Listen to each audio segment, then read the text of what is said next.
Hello everyone, welcome back to the channel. This is doctor Shailaja. हमारी last video में we had discussed the structure of polynucleotide chain, discovery of DNA double helical model and central dogma. And इस video में we are going to discuss the packaging of DNA helix in prokaryotes and eukaryotes.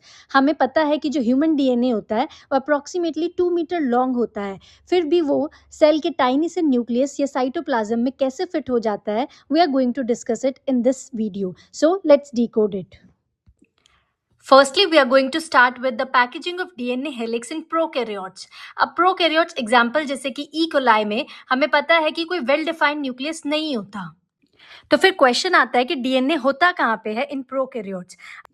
अब हमें ये भी पता होता है कि जो हमारा डीएनए है वो क्या होता है, नेगेटिवली चार्ज होता है। तो प्रोकैरियोट्स में होता क्या है कि ये जो नेगेटिवली चार्ज डीएनए होता है it is held together by positively charge proteins. अब हमें अगर हमारी कोई चीज़ नेगेटिव है तो वो किसकी तरफ अट्रैक्ट होगी, पॉजिटिव की तरफ ही अट्रैक्ट होगी। तो बेसिकली होता है क्या, तो जो हमारी डीएनए है जो कि नेगेटिवली चार्ज होती है it is held together by positively charge proteins in a region called as nucleoid. ठीक है, तो प्रोकैरियोट्स में क्या होता है, क्योंकि कोई ट्रू न्यूक्लियस नहीं होता है इसलिए डीएनए हेल्ड टुगेदर रहता है with some proteins in a region nucleoid. अब जो डीएनए होता है न्यूक्लियोइड में it is organised in large loops held by proteins. So this is what NCERT says about the packaging of DNA helix in prokaryotes. Next हम पढ़ेंगे packaging of DNA in eukaryotes. अब eukaryotes में क्या होता है कि जो डीएनए होता है वो बहुत लंबा होता है। फॉर एग्जांपल अगर हम ह्यूमंस को कंसीडर करें तो ह्यूमंस बीइंग्स में क्या होता है, जो डीएनए होता है वो अप्रॉक्सीमेटली कितना होता है, 2 मीटर लंबा होता है, जबकि जो न्यूक्लियस का साइज होता है वो कितना होता है, सिर्फ 6 माइक्रोमीटर। अब अगर हमने 2 मीटर लंबी चीज को 6 माइक्रोमीटर्स जितनी जगह में फिट करना है तो हमें पता है कि उसके लिए हमें क्या चाहिए होगी, मल्टी लेवल पैकेजिंग चाहिए होगी। तो यूकैरियोट्स में बेसिकली होता क्या है, जो डीएनए पैकेजिंग होती है वो लेवल्स में होती है और इसमें क्या होता है, जो डीएनए जो कि डबल हेलिकल स्ट्रक्चर होता है उसको कंडेंस किया जाता है to chromatin and finally into chromosomes. Now we are going to discuss this in detail कि कैसे डीएनए को क्रोमैटिन और फिर क्रोमोसोम्स में कंडेंस किया जाता है।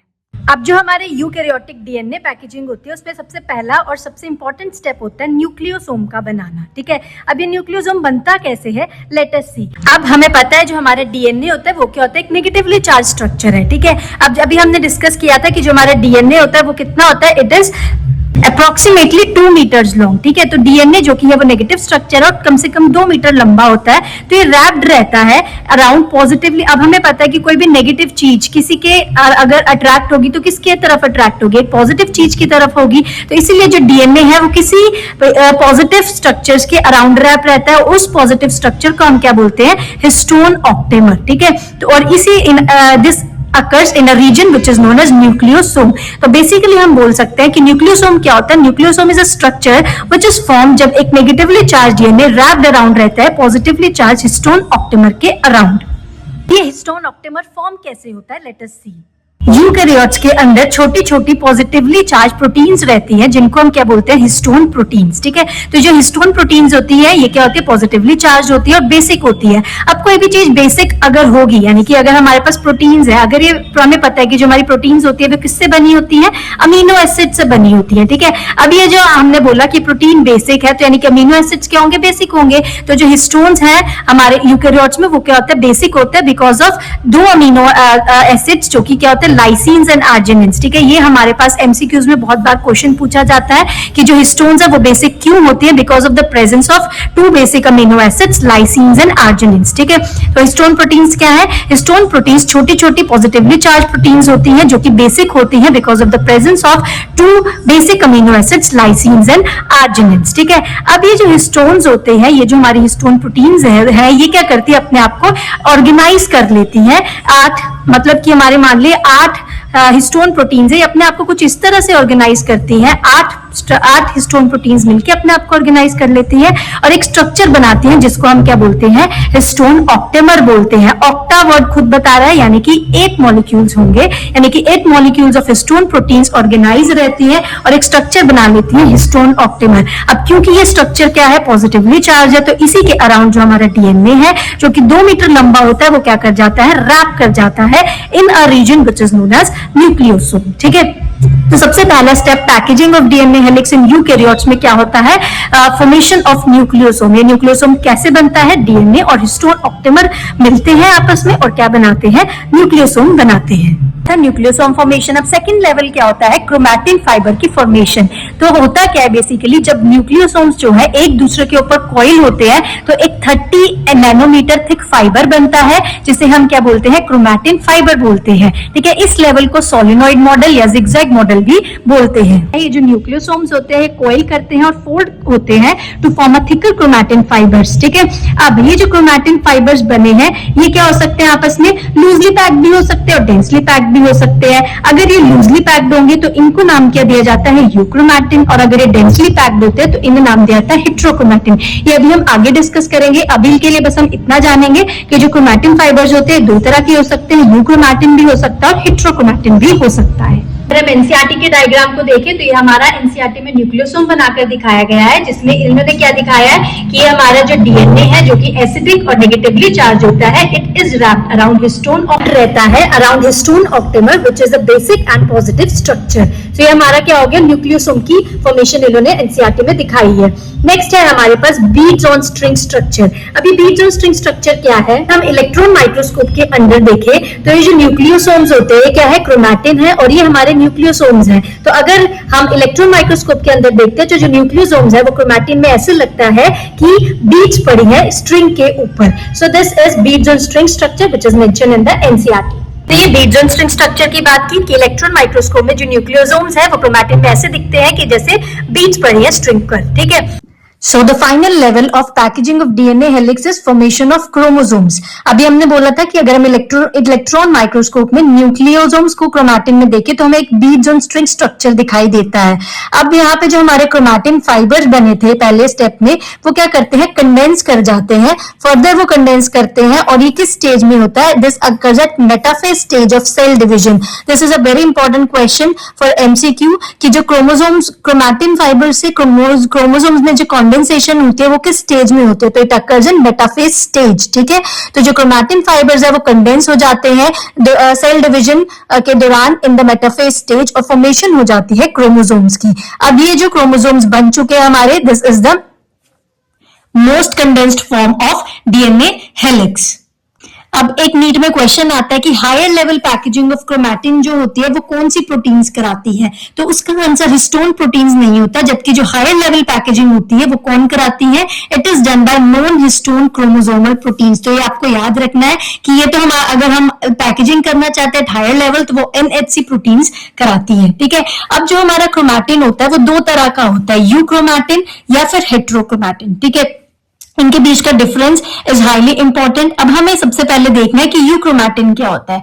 यूक्रोमैटिन जो होएगा वो क्या रहता है, लूजली पैक्ड जो क्रोमैटिन होता है उसे हम बोलते हैं यूक्रोमैटिन। हेट्रोक्रोमैटिन जो होता है वो क्या होता है, बहुत टाइटली पैक्ड क्रोमैटिन जो होता है उसको हम बोलते हैं हेट्रोक्रोमैटिन। ठीक है, तो जो यूक्रोमैटिन होता है वो क्या होता है, लाइटली स्टेन करता है, जबकि जो हेट्रोक्रोमैटिन होता है वो क्या करता है, डार्क स्टेन करता है। ठीक है, तो हम ऐसे याद कर सकते हैं, यूक्रोमैटिन को आप याद कर लो एल स्क्वायर, यानी कि वो लूजली पैक्ड भी होगा और लाइटली स्टेन भी करेगा, जबकि जो हेट्रोक्रोमैटिन होता है वो क्या होता है, डी स्क्वायर, यानी कि वो डेंसली पैक्ड भी होगा और डार्क स्टेन करेगा। ठीक है, अब एक इंपॉर्टेंट चीज आती है कि जो यूक्रोमैटिन है वो क्या होता है, ट्रांसक्रिप्शनली एक्टिव होता है, जबकि जो हमारा हेट्रोक्रोमैटिन होता है इट इज ट्रांसक्रिप्शनली इनएक्टिव। अब इसका मतलब क्या है, अब सबसे पहले जानते हैं कि ट्रांसक्रिप्शन क्या होता है। ट्रांसक्रिप्शन क्या होता है, डीएनए से आरएनए का बनना इज ट्रांसक्रिप्शन। ठीक है, अब जो लूजली पैक्ड डीएनए होगा यानी कि वो ज्यादा टाइटली पैक्ड नहीं है, उसको खुलने में कम समय लगेगा और वो जल्दी से जल्दी क्या कराएगा, ट्रांसक्रिप्शन कराएगा।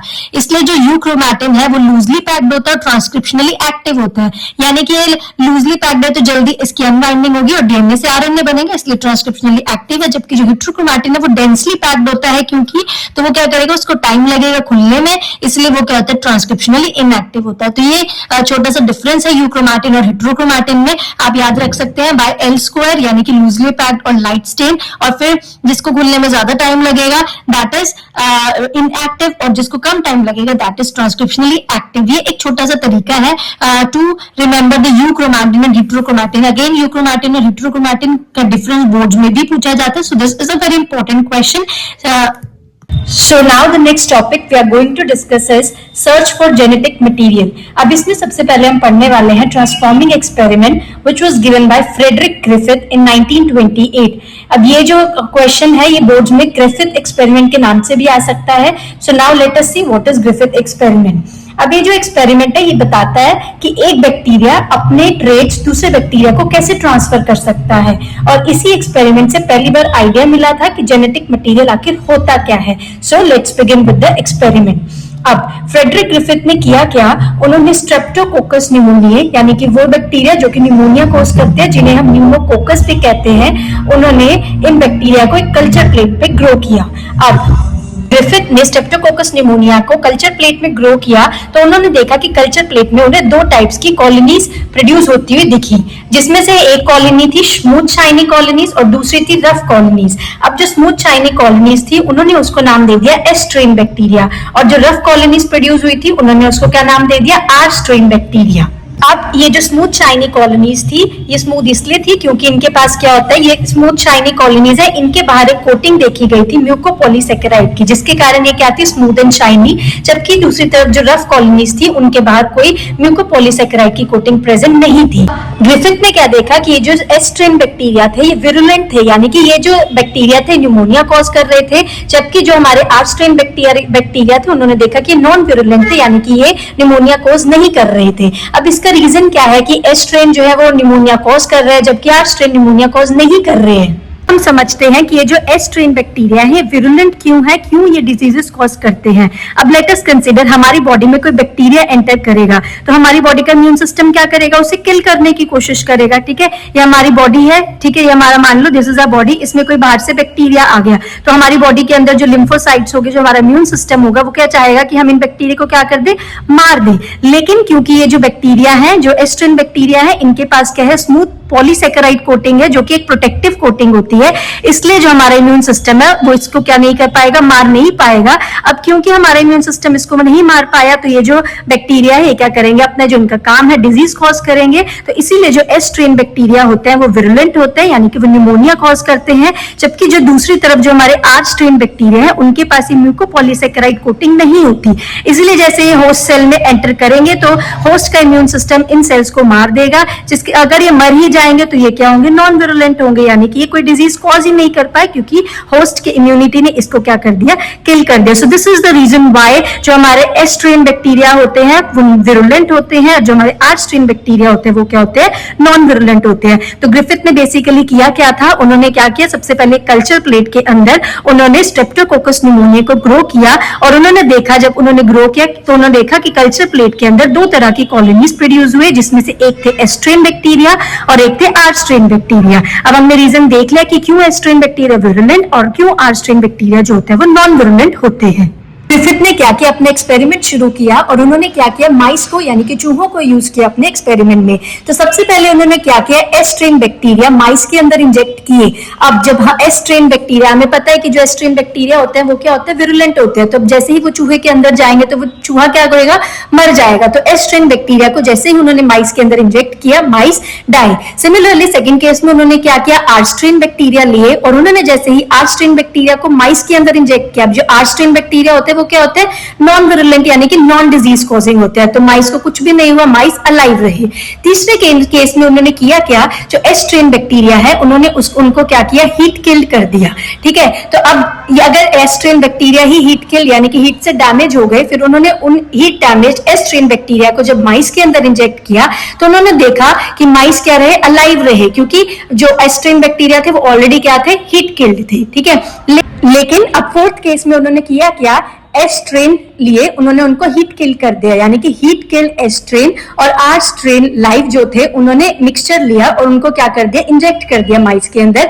और टू द सरप्राइज उन्होंने देखा कि माइस जो थे वो क्या थे, मर गए थे. अब होना क्या चाहिए था कि हमें पता है कि जो हमारे एस स्ट्रेन होते हैं वो क्या होते हैं, विरुलेंट होते हैं, यानी कि वो डिजीज कॉजिंग होते हैं. लेकिन अब एस स्ट्रेन जो थे वो क्या थे, ऑलरेडी उन्होंने मार दिए थे, तो विरुलेंट कॉज कर मतलब कि डिजीज कॉज करने का कोई सवाल नहीं होता. जबकि जो आर स्ट्रेन होते हैं वो क्या होते हैं, नॉन विरुलेंट होते हैं. तो मतलब कि उन्होंने सोचा था कि ऐसा होगा कि जो माइस होंगे वो अलाइव होंगे क्योंकि उनके पास कोई विरुलेंट फैक्टर नहीं था. लेकिन टू हिज सरप्राइज उन्होंने देखा कि जो माइस थे वो क्या हो चुके थे, मर चुके थे. ग्रिफिथ ने जैसा सोचा था हुआ उसके ऑपोजिट। तो ग्रिफिथ ने कंक्लूड किया कि हीट किल एच स्ट्रेन जो है उनसे कोई ना कोई केमिकल बाहर निकला होगा और उस केमिकल ने आर स्ट्रेन बैक्टीरिया को, जो कि हमारे नॉन विरुलेंट होते हैं, उनको कन्वर्ट कर दिया होगा एच स्ट्रेन में, जो कि विरुलेंट होते हैं, जिसके कारण जो माइस थे वो मर गए। Griffith concluded that dead S bacteria ने अपना जेनेटिक ट्रेट यानी कि कोई जेनेटिक मटेरियल था लाइव आर बैक्टीरिया में ट्रांसफर कर दिया। इसीलिए इस एक्सपेरिमेंट को नाम दिया जाता है ट्रांसफॉर्मेशन एक्सपेरिमेंट। ट्रांसफॉर्मिंग एक्सपेरिमेंट यानी कि डेड एस बैक्टीरिया ने लाइव आर बैक्टीरिया में कुछ ट्रांसफर किया है। लेकिन ग्रिफिथ ये पता नहीं लगा पाए थे कि जो ये ट्रांसफॉर्मिंग सब्सटेंस है ये डीएनए है, प्रोटीन है या आरएनए है, लेकिन वो इतना जरूर जानते थे कि कोई ना कोई स्टेबल जेनेटिक मटेरियल जरूर है जो कि ट्रांसफर हुआ है from S strain to R strain. 1944 में 3 साइंटिस्ट आए, Oswald Avery, Colin McLeod and Maclyn McCarty. इन्होंने तीनों ने मिलकर काम किया to find out the biochemical nature of transforming principle, जो कि ग्रिफिथ्स एक्सपेरिमेंट में पाया गया था। एवरी, मैकलियड एंड मैकार्टी ने किया क्या, उन्होंने बायोकेमिकल्स एक्सट्रैक्ट किए from the heat killed S cells, यानी कि उन्होंने डीएनए, आरएनए और प्रोटीन्स को एक्सट्रैक्ट किया इन हीट किल्ड एस सेल्स से, तो देखने के लिए कि जो ट्रांसफॉर्मिंग प्रिंसिपल है वो है क्या। तो उन्होंने किया क्या, 3 टेस्ट ट्यूब्स में इस एक्सट्रैक्ट को डाला। अब सबसे पहले स्टेप में उन्होंने क्या किया, एक्सट्रैक्ट में उन्होंने आरएनएस और डीएनएस को डाला। अब हमें पता है आरएनएस का काम क्या होता है, आरएनएस क्या है, आरएनए डाइजेस्टिंग एंजाइम है, जबकि डीएनएस क्या है, डीएनए डाइजेस्टिंग एंजाइम है। तो अगर हम इसमें आरएनएस और डीएनएस को डालेंगे तो मतलब कि आरएनए और डीएनए क्या हो जाएंगे, डिस्ट्रॉय हो जाएंगे। तो मतलब कि क्या हुआ, प्रोटीन क्या रह गया, इंटैक्ट रह गया। तो इन तीनों ने देखा कि अगर हम आरएनएस और डीएनएस डालते हैं इस एक्सट्रैक्ट में तो प्रोटीन इंटैक्ट है, लेकिन प्रोटीन कोई ट्रांसफॉर्मेशन नहीं करा रहा। ठीक है, इसलिए उन्होंने कंफर्म किया कि जो प्रोटीन है it is not the transforming principle in Griffiths experiment. फिर उन्होंने अपने एक्सपेरिमेंट को कंटिन्यू किया और सेकंड टेस्ट ट्यूब में इन्होंने एक्सट्रैक्ट के अंदर डाला प्रोटीएस और डीएनए, यानी कि ये क्या हो जाएगा, इसमें से प्रोटीन और डीएनए क्या हो जाएगा, खत्म हो जाएगा, ब्रेक हो जाएगा, और आरएनए क्या रहेगा, इंटैक्ट रहेगा। अब आरएनए इंटैक्ट रहा, लेकिन उन्होंने देखा फिर भी ट्रांसफॉर्मेशन नहीं हुई, यानी कि जो हमारे एस सेल्स है वो आर स्ट्रेन में कन्वर्ट नहीं हुए। थर्ड केस में फिर उन्होंने किया क्या, उन्होंने इस एक्सट्रैक्ट में आरएनएस और प्रोटीएस को डाला, यानी कि आरएनए और प्रोटीन जो थे वो डिस्ट्रॉय हो गए और डीएनए इंटैक्ट था। लेकिन और उन्होंने रिजल्ट में देखा कि ट्रांसफॉर्मेशन हुई, यानी कि जो हमारे एस सेल्स थे वो आर स्ट्रेन में कन्वर्ट हो गए। इसलिए एवरी, मैकलियड एंड मैकार्टी ने फिर कंक्लूड किया कि डीएनए ही वो जो मटेरियल है जिसने ग्रिफिथ्स एक्सपेरिमेंट में आर स्ट्रेन को एस स्ट्रेन में कन्वर्ट किया था। इसलिए उन्होंने बोला DNA is the genetic material and DNA cause transformation. So this was the experiment which proved that DNA is the genetic material. अब कुछ एमसीक्यूज डिस्कस कर लेते हैं on the basis of the last 2 videos. सबसे पहले आता है कि अ nucleotide is made up of. अब हमें पता है कि जो हमारे न्यूक्लियोटाइड है वो 3 चीजों का कॉम्बिनेशन होता है, pentose, sugar, phosphate and nitrogen base. So this is the right answer. ठीक है, जबकि जो न्यूक्लियोसाइड होता है it is a combination of pentose, sugar and nitrogen base. ठीक है, अगर आपको ये चीज देखनी है तो हमारे लास्ट वीडियो में देख सकते हैं, उसमें हमने brief step by step explain किया था कि न्यूक्लियोटाइड क्या होता है और न्यूक्लियोसाइड क्या होता है। Now coming on to the second question, in a polynucleotide chain nucleotides are linked through.